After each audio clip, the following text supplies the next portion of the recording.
অবশ্যই মাজারে হামলার পরে অনেক লোককে গ্রেপ্তার করা হয়েছে, মন্দিরে হামলার পরেও গ্রেপ্তার করা হয়েছে।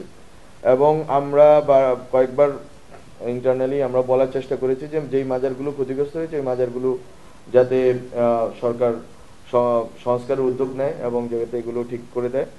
তো কিন্তু আমাদের এই যে অবস্থা, এই অবস্থা আগামী নির্বাচিত সরকার আসুক, তারপরেও এটা অব্যাহত থাকবে যদি না আমরা এই ধর্মীয় যে জনগোষ্ঠীগুলো আছে আমাদের, কওমি আছেন, সুন্নিরা আছেন, আহলে হাদিস বা সালাফিরা আছেন, এবং এখানে তো এক ধরনের বড় ধরনের ডিভিশন হয়ে গেছে এখন, যে এক ধরনের ইসলামকে রক্ষার জন্য বা ইসলামকে টিকিয়ে রাখার জন্য মাজার ধ্বংস করতে হবে।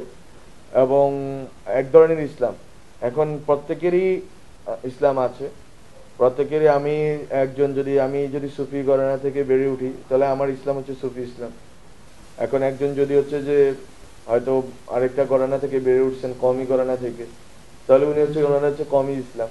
ইসলাম একটাই, আল্লাহ রাসূল এবং আল্লাহর প্রদত্ত কোরআন এবং রাসূলের হাদিস, এটা একেবারে সত্য। কিন্তু এই যে আমাদের যে বেড়ে ওঠার কালে আমাদের আপব্রিঙ্গিং এর সময় যে ইসলামগুলো আমরা দেখি আমাদের চোখের সামনে বিভিন্ন, আমি তো নিজে অনেকগুলো সাক্ষী। আমি ছোটবেলায় পড়েছি হচ্ছে শশিনা দরবারের সাথে রিলেটেড মাদ্রাসাতে, কিন্তু কওমি আলেমদের সাথে আমার সম্পর্ক ছিল ছোটবেলা থেকে। কিন্তু তখন আমার দেখার সুবিধা, যেমন চরমনাইয়ের সাথেও, চরমনাই যারা করেন তাদেরকেও লিটারেচার আমি পড়ার সুযোগ পেয়েছি। ফলে আমরা দেখেছি যে সবাই ঘুরে ফিরে তর্কগুলো কয়েকটা জায়গায় গিয়ে থেমে যায়, যে ওই তর্কগুলো আপনি আসলে রাষ্ট্রের আইনি কাঠামোর ভিতর দিয়ে সমাধান করতে পারবেন না।